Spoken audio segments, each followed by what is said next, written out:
अयोध्या में भक्ति की अविरल गंगा बहती रहेगी। रामलला की प्राण प्रतिष्ठा के बाद भी इस क्षेत्र में यज्ञ और हवन चलते रहेंगे।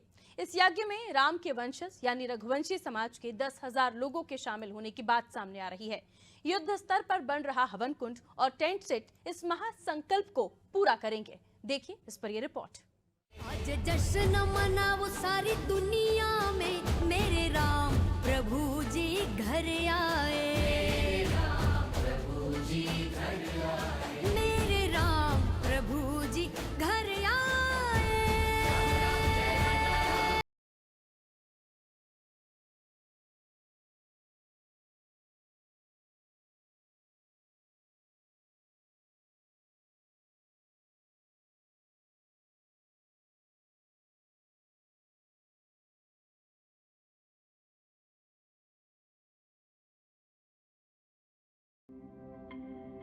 रघुवंशी समाज के महंत कनक बिहारी दास जी महाराज का एक संकल्प पूरे देश भर से रघुवंशी समाज के लोग 10 फरवरी से पूरा करने जा रहे हैं।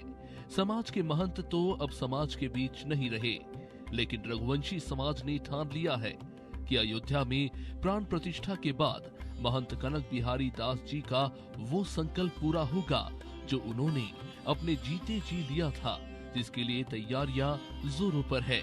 इस पूरे कार्यक्रम की तैयारियों का जायजा लिया हमारे भोपाल ब्यूरो हेड ब्रिजेश चौक से और बाराबंकी संवाददाता नीतीश मिश्रा ने।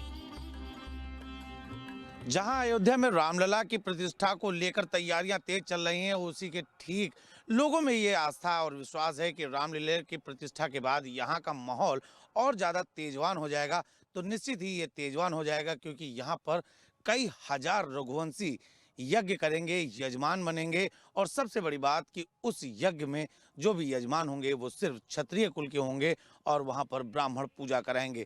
ये हमारे पीछे जो आप देख रहे हैं, ये स्थान अयोध्या की बड़ी छावनी के पास स्थित है।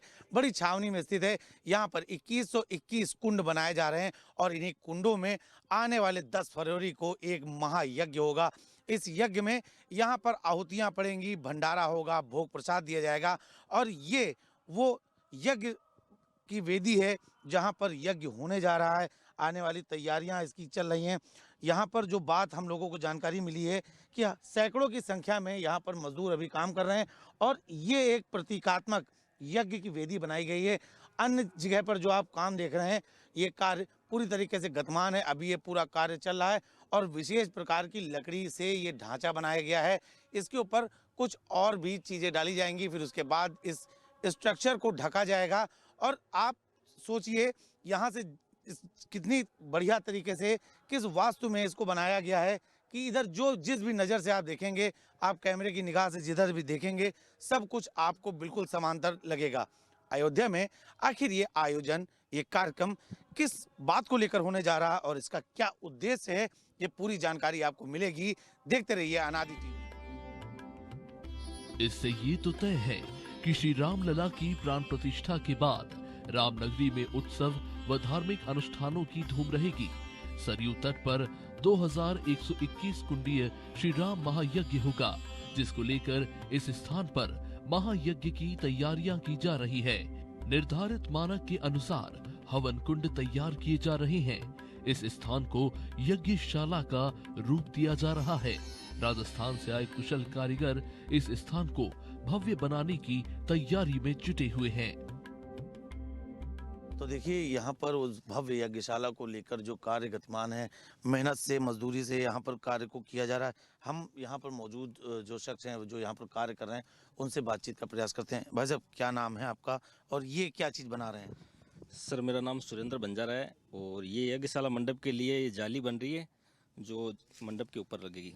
अच्छा, क्या विशेषता क्या है इसकी, जो जिस चीज़ से बन रहा है, कुछ खासियत है? क्योंकि पीछे जो ये यज्ञशाला बन रही है, इसके ऊपर ये डाला जाएगा। हाँ, बिल्कुल सर्किल लगेगी इसके। और ये जो मंजिल टू मंजिल ये जालियाँ बन रही, जो मंजिल टू मंजिल जो बीच का बनेगा वो 11 मंजिल बनेगा, उसमें ये जालियाँ लगेगी।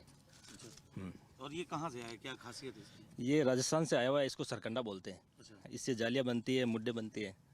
अच्छा, हवन कुंड भी उधर तैयार हो रहे हैं। कितनी संख्या में हवन कुंड बन रहे हैं, क्या कुछ उसकी नाप है? ये देखो, ये श्री राम महायज्ञ हो रहा है 2121 कुंडात्मक, जो महंत श्री कनक बिहारी जी महाराज जो MP छिंदवाड़ा से हैं, उनका संकल्प था श्री राम जन्मभूमि अयोध्या में ये जो यज्ञशाला तैयार करके देखे, और ये 2121 कुंड बनाने का जो 2121 कुंड बन रहे हैं अंदर काम चल रहा है, और ये कुंडों का भी काम चल रहा है। यज्ञशाला करीब करीब 70% बन चुकी है, और ये 30 तारीख तक ये सारा काम कंप्लीट हो जाए। कितने आदमी, कितनी संख्या में इसमें आदमी लगे, कितना समय लगा अभी और कितना समय लगेगा? ये 30 जनवरी को बनकर तैयार हो जाएगी, और कम से कम इसमें 30 आदमी चल रहे हैं 2 महीने से। हाँ, तो दिन रात काम कर रहे हैं कि दिन में, क्योंकि ठंड का मौसम है, रात को काम होता नहीं, दिन में हो रहा है। अभी 2121 कुंडीय महायज्ञ सरयू तट पर 10 से 18 फरवरी तक होगा। इसमें संगठन के अलावा उत्तर प्रदेश, मध्य प्रदेश, राजस्थान, महाराष्ट्र, गुजरात, बिहार और हिमाचल प्रदेश में फैले रघुवंशी समाज के लोग शामिल होंगे। 9 यजमानों का शुद्धिकरण होगा। यज्ञ कराने के लिए बनारस से एक प्रधान आचार्य व 1000 सहायक आचार्यों को आमंत्रित किया गया है। इसी परिसर में बने टेंट सिटी में लोग निवास करेंगे। महायज्ञ में देश के संत महंत व राजनीतिक लोग भी शामिल होंगे। इस पूरी व्यवस्था को लेकर हमारे भोपाल ब्यूरो हेड ने अयोध्या पहुंचकर वहां मौजूद हमारे संवाददाता नीतेश मिश्रा से बात की और उनसे जाना कि आखिर इस पूरे कार्यक्रम को किस तरह अंजाम दिया जा रहा है। तो हम यज्ञ वेदी में खड़े हैं और हमारे सहयोगी लखनऊ से नीतेश मिश्रा ने ये जो यज्ञशाला बन रही है उसके बारे में जानकारी ली है। उन्हीं से जानते हैं कि मजदूरों से उन्होंने किस तरह की बात की है, क्या जानकारी मिली है। जो यज्ञशाला बन रही है 2121 वेदी की, जिसके बारे में आपने मजदूरों से, ठेकेदारों से, कर्मचारियों से, यज्ञ बनाने वालों से, तमाम लोगों से जो वेदी बना रहे हैं उनसे बात की है। क्या जानकारी मिली है, कुछ दर्शकों को बताएं। जी बिल्कुल, ये अयोध्या का बड़ी छावनी क्षेत्र है। यहाँ पर जो ये स्थान चयनित किया गया है, यहाँ पर 2121 यज्ञ की वेदियां बनाई जा रही हैं और ये जो आधारभूत ढांचा बनाया जा रहा है, चूँकि यहाँ पर तमाम समागम होने जा रहा है। और सबसे बड़ी खासियत यहाँ के कार्यक्रम की ये है कि ये जितना भी मटेरियल है ये सब राजस्थान से आ रहा है और वहाँ से ही 25 से 30 की संख्या में जो लेबर हैं, जो श्रमिक हैं, वो अपना योगदान दे रहे हैं। और सबसे बड़ी बात सर ये बताएं कि इतनी ठंडक में भी वो लोग कार्य करते हुए मुस्कुरा रहे हैं। उनको अच्छा लग रहा है कि वो कहीं ना कहीं प्रभु के लिए एक कार्य कर रहे हैं या अपना जीवन उनको समर्पित कर रहे हैं। तो जो भी तैयारियां चल रही हैं वो यहाँ पर बहुत वृहद स्तर पर चल रही हैं। अभी ऊपर का ढकने के लिए यहाँ से जो जैसे कुटिया बनती है उसको ढकने के लिए सर यहाँ पर तैयार किया जा रहा है। कुंडों की अगर बात करें तो 2121 कुंड की जो संख्या थी वो खुद कर तैयार हो चुके हैं। एक यहाँ पर प्रारूप बनाया गया ताकि उसी के हिसाब से सारे बनाए जाएंगे। और सर बाकायदे इसकी एक मैपिंग की गई है। मैं आपको बता दूं, एक रस्सी के माध्यम से इसका एक निर्धारित मानक है और उसके सेंटर पॉइंट पर सर गड्ढे खोदे गए हैं। तो जो भी है ये वैदिक के हिसाब से और साइंटिफिक हिसाब से बहुत ही परिपूर्ण है। ये बात वास्तव में मतलब यहाँ मुहूर्त में ये शुरुआत हुआ है, किस तरह से वेदी बनेगी उसका एक सिस्टम है, उस सिस्टम के तहत मजदूर बना रहे हैं। जी जी बिल्कुल, और बना रहे हैं। और जो इसका पूरा यहाँ पर कार्यक्रम होना है वो भी अपने आप में अनूठा है। इस पूरे क्षेत्र में, जैसा कि आपसे भी बात हुई है, स्वामी जी का कहना है कि इस पूरे क्षेत्र में जो आहुति पड़ेगी, यज्ञों की जो आहुति होगी, वो सिर्फ ब्राह्मण और रघुवंशी डाल सकते हैं। यानी ब्राह्मण पूजा करवाएंगे और रघुवंशी सिर्फ इसमें आहुति डालेंगे। तो और ये कार्यक्रम सर जो होना है ये प्राण प्रतिष्ठा के बाद होना है। तो कहीं ना कहीं जो यहाँ पे धार्मिक नगरी में एक भक्ति की गंगा है वो निरंतर बहती रहेगी। निश्चित तौर पर धार्मिक नगरी में भक्ति की गंगा निरंतर बहती रहेगी। हमारे सहयोगी ने बताया कि किस तरह से यज्ञ वेदियां बन रही हैं। और खास बात यह है कि यज्ञ रघुवंशी समाज जो राम के वंशज हैं वो यज्ञ में यजमान की भूमिका में होंगे और उनके अलावा सिर्फ ब्राह्मण होंगे। ये बात इसलिए भी महत्वपूर्ण है कि लगातार सियासत में भी ये सवाल उठ रहे हैं कि जब राम मंदिर का आंदोलन चला था, रघुवंशी समाज कहाँ था। कोर्ट ने भी सवाल खड़े किए थे, तब इस तरह के यज्ञ शुरू करने का रघुवंशी समाज ने निर्णय लिया था, उनके महाराज ने निर्णय लिया था। और लगातार कई शहरों में होने के बाद अब अयोध्या में जहां रामलला विराजमान होंगे वहां इसका समापन होगा। और किस तरह से पूरे देश से रघुवंशी समाज के लोग आएंगे, ये एक बड़ा आयोजन है। इसमें सिर्फ रघुवंशियों को ही प्रवेश दिया जाएगा, ये साफ हो गया है। बाकी के लोग सिर्फ भोजन और प्रसादी ग्रहण करने के लिए आएंगे। तो ये एक बड़ी यज्ञशाला है। ऐसी कई यज्ञशालाएं अयोध्या में होने जा रही हैं और लगातार होती रहेंगी। हमारे दूसरी तरफ भी एक यज्ञशाला चल रही है। तो आप मान के चलिए कि यहाँ धर्म की गंगा लगातार बहती रहेगी। राम में पूरा देश तो हो ही गया है, लेकिन अयोध्या अब हमेशा के लिए इसी तरह से रामधुन धार्मिक आयोजनों से परिपूर्ण होती रहेगी। इस यज्ञशाला पर श्री राम के वंशज कहे जाने वाले लगभग 10,000 रघुवंशी विभिन्न राज्यों से आकर आहुति डालेंगे। इस योजना को भव्य स्वरूप देने के लिए करीब 1 माह से सरयू तट पर 60 एकड़ भूमि में हवन कुंड व टेंट सिटी बन रही है। इतना बड़ा महायज्ञ क्यों हो रहा है, इसके पीछे भी एक बड़ी कहानी है। आखिर को लोग सिधारने से पहले महंत कनक महाराज को इतना बड़ा संकल्प क्यों लेना पड़ा? इसको पूरा करने के लिए पूरा रघुवंशी समाज एक होकर 10 फरवरी से पूर्ण आहुति के साथ पूरा करेगा। दरअसल अयोध्या धाम श्री राम जन्मभूमि में मंदिर निर्माण व प्राण प्रतिष्ठा के तत्काल बाद 10 फरवरी से 18 फरवरी 2024 को रघुवंशी समाज द्वारा ऐतिहासिक महाविशाल 2121 कुंडीय श्री राम महायज्ञ देश का सबसे बड़ा महायज्ञ होने जा रहा है। इसमें पूरी अयोध्या महाकुंभ जैसी बनेगी। इस यज्ञशाला पर श्री राम के वंशज कहे जाने वाले लगभग 10,000 रघुवंशी विभिन्न राज्यों से आकर आहुति डालेंगे। इस योजना को भव्य स्वरूप देने के लिए करीब 1 माह से सरयू तट पर 60 एकड़ भूमि में हवन कुंड व टेंट सिटी बन रही है। अगस्त 2019 में श्री राम मंदिर मामले की सुनवाई हुई। तब सुप्रीम कोर्ट ने पूछा, श्री राम के वंशज कहां हैं? उस समय जयपुर राज परिवार की पूर्व राजकुमारी दिया कुमारी और कई पक्षों ने श्री राम के पुत्र कुश व लव तक वंशावली जोड़कर स्वयं के राम के वंशज होने का दावा किया। जब मामला सार्वजनिक हुआ तो रघुवंशी समाज से जुड़े मध्य प्रदेश के कनक बिहारी दास ने अयोध्या में श्री राम के वंशजों को एकजुट कराने के मकसद से 9009 कुंडीय महायज्ञ कराने का ऐलान कर दिया। महंत नृत्य गोपाल दास ने उन्हें यज्ञ सम्राट की उपाधि से नवाजा। ये संकल्प देश के 7 राज्यों में प्रसारित हुआ। तो इसी बीच महंत कनक बिहारी दास गोलोक सिधार गए। अब इस संकल्प को पूरा कराने के लिए उनके शिष्यों ने बीड़ा उठाया है। महंत कनक बिहारी महाराज के शिष्य लखन दास जी महाराज इस पूरी कार्यक्रम की रूपरेखा तय कर रहे हैं। अनादि टीवी की टीम ने इस स्थल की भव्यता को परखा और इस महायज्ञ की बारीकियों को समझने का भी प्रयास किया। साथ ही यज्ञ की तैयारियों को लेकर लखनदास महाराज से चर्चा भी की। अयोध्या की धरती पर हम मौजूद हैं, जहां रामलाला विराजमान होने वाले हैं। धर्म की गंगा बह रही है। ये गंगा अविरल बहती रहेगी जब रामलाला विराजमान हो जाएंगे उसके बाद भी, क्योंकि रघुवंशी समाज से एक बड़ा यज्ञ होने जा रहा है। यहाँ 2121 वेदियाँ बन रही हैं।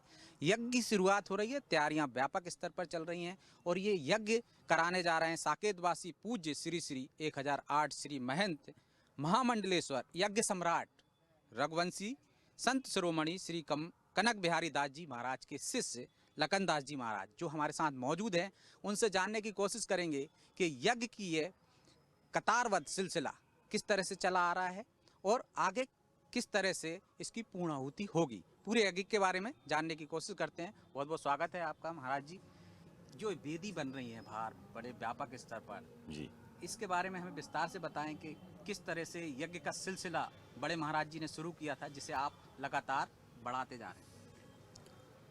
गुरु परम ब्रह्म श्री गुरुदेव पूज्य साकेतवासी श्री महंत कनक बिहारी दास जी महाराज ने जब माननीय सुप्रीम कोर्ट ने एक टीप लिखा था रामलला का फैसला आने के पहले कि राम के वंशज अयोध्या में हैं तो साख प्रस्तुत करे, तब बड़े महाराज जी ने मन में एक संकल्प लिया कि अब मैं ऐसा कुछ करके दिखाऊंगा कि रघुवंशियों को पूरा भारत समझे, पूरा भारत जाने और कोई ये प्रश्न फिर आज के युग में चकाचौंध में, इस भौतिकता की चकाचौंध में रघुवंशियों की जो भूमिका होती है, जहाँ ख्याति है रघुवंशियों की, उस ख्याति को लोग भूलते जा रहे हैं। उस ख्याति को पुनः स्थापित करना है।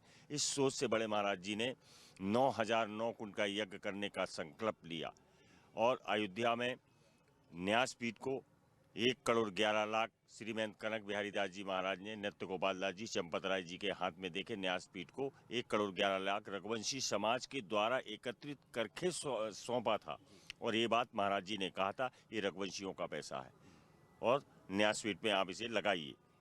बड़े महाराज जी ने 9009 कुंड का यज्ञ करने का संकल्प लिया और उसी यज्ञ की तैयारी करते हुए श्री महंत कनक बिहारी दास जी महाराज का 17 अप्रैल 2023 को अचानक नर्मदा जी के तट पर सड़क दुर्घटना में शरीर छूट गया। जब महाराज जी का शरीर छूटा तो पूरा समाज दुखी हो गया और महाराज जी का संकल्प कैसे पूरा हो, इस बात। तब तक महाराज जी कितने यज्ञ करवा चुके थे? उसके पहले महाराज जी ने बड़े यज्ञ की चर्चा करूंगा। छोटे छोटे यज्ञ महाराज जी ने लगभग 11 यज्ञ कराए, जिसमें बड़े 2-3 यज्ञ बड़े कराए महाराज जी ने। 20 अप्रैल 2007 को छिंदवाड़ा जिला, जहां महाराज जी की कर्म भूमि है, राम जानकी मंदिर, कनक धाम, नौनी बर्रा, तहसील चांद, जिला छिंदवाड़ा में 20 अप्रैल 2007 को महाराज जी ने 1008 कुंड का यज्ञ करवाया और उसमें महाराज जी ने लगभग 7 से 8 किलो सोना दान किया था, जो सारे संत इस बात को, पूरे भारत के संत जानते हैं। महाराज जी ने सोने के हनुमान जी बनवाकर सोना दान किया था 7.5 किलो संतों को। उसके बाद 2017 में विदिशा जिला गमाकर तहसील के गमाकर गांव में 1111 कुंड का यज्ञ किया। उसमें चांदी की चिलम बनवा के संतों को दान की थी। लगभग 22.5 किलो चांदी आई थी, 22.5 किलो की चिलम बनवाई महाराज जी ने, सारे संतों को दान किया। उसके बाद 2019 में गुना और अशोकनगर के मध्य में डुंगारसा गांव है, डुंगारसा गांव में महाराज जी ने 1212 कुंड का यज्ञ किया। और उसके बाद जब ये तिथि आई रामलला को विराजने की और जब घोषणा हुई तो महाराज जी ने 9009 कुंड का यज्ञ अयोध्या की नगरी में सरजू जी के तट पे संपन्न कराने का संकल्प लिया। उसकी तैयारी करते हुए महाराज जी ने लगभग 45 और 4500 जजमान बना चुके थे, जिसमें कुछ जजमान आज भी इस यज्ञ में बैठेंगे। और अचानक दुर्घटना में, सड़क दुर्घटना में महाराज जी का शरीर छूट गया। और शरीर छूटने के बाद रघुवंशी समाज जी ने संकल्प लिया था, उसकी यहाँ पूर्ण आहुति होगी अयोध्या में। जी, महाराज जी ने जो संकल्प लिया था, समाज ने उस बात पे चिंतन किया कि महाराज जी के संकल्प को पूरा करना, चूंकि समाज सक्षम नहीं है कि इतने बड़े यज्ञ को संभाल सके, इसलिए समाज ने 2121 वेदी का उनके संकल्प को पूरा करने के लिए 2121 वेदी का यज्ञ करने का संकल्प उठाया। और आज उसकी तैयारी में लगभग 80-60% उसकी तैयारी पूर्ण हो चुकी है। 2121 वेदी की यज्ञशाला बनी है, जिसको बनाने के लिए राजस्थान से कारीगर आए हुए हैं।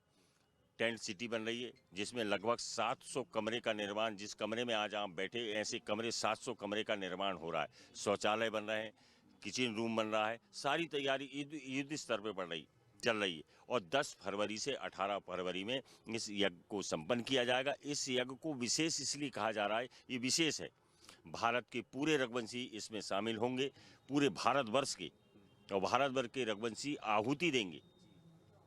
2121 वेदी पे हो सकता है 4200 जजमान भी बैठे, एक वेदी पे 2 जजमान बैठे। और ये टोटल हमारी विधा ये है कि हम सब समाज से प्रेम करते, सबका कल्याण हो, सब सुखी हो, सब निरोगी रहे। लेकिन आहुति देने के लिए हमने एक शर्त रखी है, उसमें आहुति सिर्फ रघुवंशी समाज देगा। उस यज्ञशाला में सिर्फ 2 ही व्यक्ति को प्रवेश मिलेगा, एक तो ब्राह्मण और दूसरा रघुवंशी।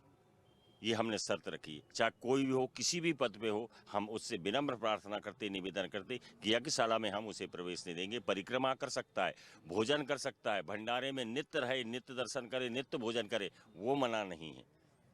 लेकिन एक वर्ग ऐसा भी है जो कह सकता है कि एक समाज को बढ़ावा देने के लिए, समाजवाद फैलाने के लिए, जातिवाद फैलाने के लिए आप इस तरह से कर रहे हो। ये जातिवाद का प्रश्न नहीं, हम समाज के लोग इकट्ठा होकर हम अपना अनुष्ठान कर रहे हैं। और अपना अनुष्ठान करने का पीछे भी ये रहस्य छिपा है कि सबका भला हो, सबके लिए यज्ञ करेंगे, करने वाले हम हैं, लेकिन पुण्य सबको मिले, भोजन सबको मिले और सबका कल्याण हो, ये हमारा मुख्य उद्देश्य है।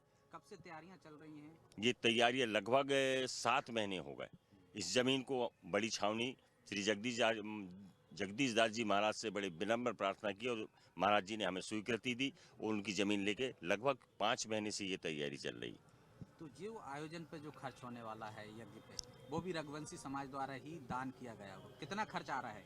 लगभग मेरा अनुमान है 12 से 14 करोड़ रुपए इसमें खर्च होगा और टोटल राशि रघुवंशी समाज ही दे रहा है, पूरे भारत के रघुवंशी और सूर्यवंशी। एक और बात मैं आपको देना चाहता हूं कि भारत में श्री राम जी राजा रघु के बाद, राजा रघु ने इतने प्रतापी राजा थे कि उनके प्रताप के कारण इस सूर्यवंश का नाम ही रघुवंशी हुआ। आज भी भारत के संत जब प्रातः सरयू नदी में स्नान करता है तो स्नान करने के बाद जब सूर्य नारायण को अर्घ देता है तो बड़े प्रेम से इस मंत्र का जाप करता है। नीलाम भुज श्यामल कोमलागम सीता समारोह पित वाम भागम पाणो महासायक चारु चापम नमामि रामम रघुवंशनाथम। हे रघुवंशियों के नाथ मैं आपकी वंदना करता हूँ। तब राजा रघु की प्रताप के कारण इस सूर्यवंश का नाम रघुवंश पड़ा। तो भारत में जितने भी रघुवंशी और सूर्यवंशी है वो सारे मिलकर इस आयोजन को कर रहे हैं।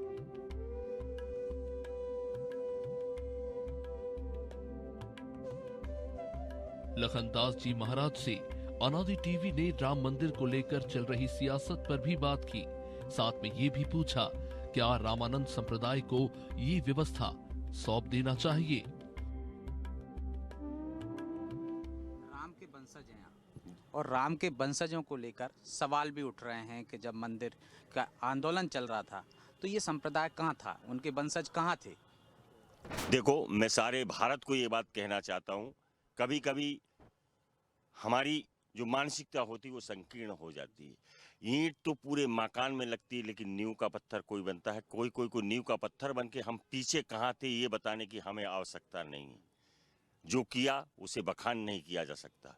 लोग रहते हैं अपनी बात कहने के लिए प्रखर होके और माइकों पे, चैनलों पे, और ये बात कहना चाहते, हम उसको कहना नहीं चाहते। जो किया राम जी जानते, और राम को जब जिसकी आवश्यकता होती वो आगे आके काम करता। उनकी आवश्यकता थी, उनने किया, हमारी आवश्यकता पड़ेगी, हम करेंगे। मंदिर निर्माण को लेकर एक तरह से सियासत भी हो रही है, आप इस पर क्या कहना चाहेंगे? नहीं, मैं सियासत से बहुत दूर रहना चाहता हूँ। सभी सियासतवान को ये कहना चाहता हूँ, राम सबके है। राम पे किसी एक का अधिकार नहीं है। कण कण में राम है, हर पल राम की याद है और हर जीव के अंदर राम है। उसे किसी एक व्यक्ति पे, एक संप्रदाय पे, एक जाति पे ना बांधा जाए। लेकिन अब तो कुछ शंकराचार्य भी सियासत में कूद गए हैं, मुहूर्त को लेकर सवाल उठा रहे हैं। वो बड़े लोग हैं, उनको मैं किसी भी प्रकार की उनकी बात पे कटाक्ष नहीं करना चाहता। शंकराचार्य अभी मुक्तेश्वरानंद हैं जो, वो कह रहे हैं कि रामानंद संप्रदाय को ये व्यवस्था सौंप देनी चाहिए। इस पर आप क्या कहेंगे? इस पे मैं ये निवेदन करना चाहता हूँ, ये बड़े लोगों की बड़ी बातें हैं, आप उन तक ही रखें। हम छोटे लोगों को इस पे किसी प्रकार की टिप्पणी करने का अधिकार नहीं है। तो ये थे लखनदास जी महाराज जो कह रहे हैं कि रघुवंशी समाज का ये सम्मेलन हो रहा है, यज्ञ हो रहा है, यहाँ सिर्फ रघुवंशी ही बैठेंगे, अन्य समाज के नहीं। लेकिन इस यज्ञशाला के शुरुआत में हम जाएं तो उनके गुरुजी जो बड़े महाराज थे, वो इनको एक बात चुभ गई थी कि राम के वंशज कहाँ हैं। इसके बाद पूरे देश के रघुवंशी एक हुए और लगातार यज्ञ का जो सिलसिला चल रहा है वो यहाँ पे आकर समाप्त होगा। तो ये हैं राम के वंशज जिनसे आपको हमने रूबरू कराया। अगली बार ऐसे किसी दूसरे संत के साथ आपको हम मिलवाएंगे। तब तक के लिए मुझे दीजिए इजाज़त और आप देखते रहिए अनादि टीवी। नमस्कार। आज जश्न मनाओ सारी दुनिया